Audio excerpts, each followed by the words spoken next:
Welcome to the premiere video of LA Lens, showing the real-life filming locations from some of your favorite movies and media. I'm your host, Chris Macropolis, and this week's location, the Los Angeles Theater. Located in downtown LA on South Broadway Street between 6th and 7th Street, the Los Angeles Theater has been featured in dozens of films, so let's dive in.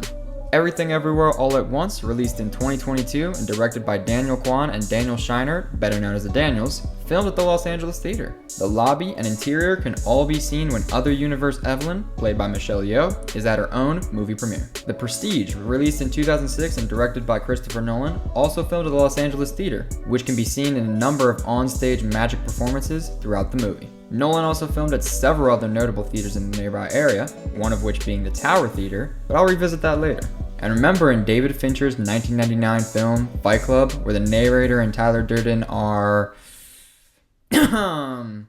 discussing Tyler Durden's impressive editing skills in the projector room?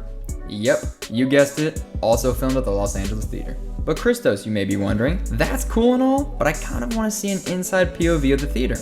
Unfortunately, I was unable to, since the theater has been closed to the general public since 1994.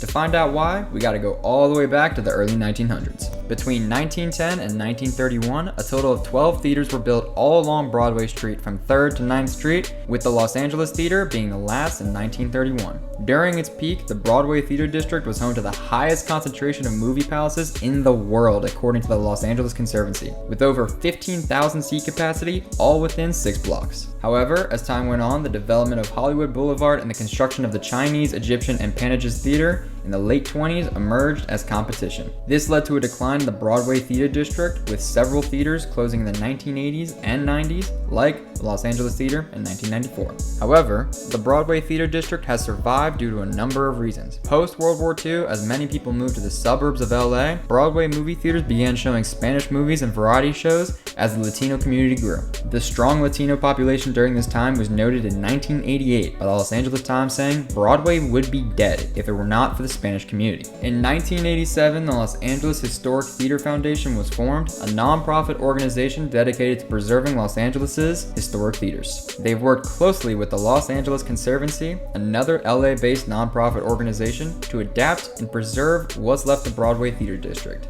Today, the results are varied. The district as a whole is primarily a jewelry district, and remember how I said Christopher Nolan filmed at the Tower Theater? Well, as of June 26, 2021, it's now an Apple store, and they aren't even the first company to occupy a historic Broadway theater.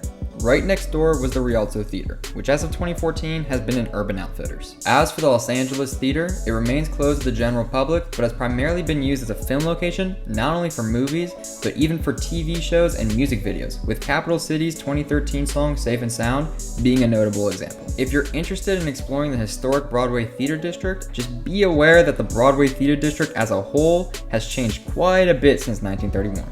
That's all for this video. Thank you for watching. LA Lens will be back with another real-life film location, so stay tuned.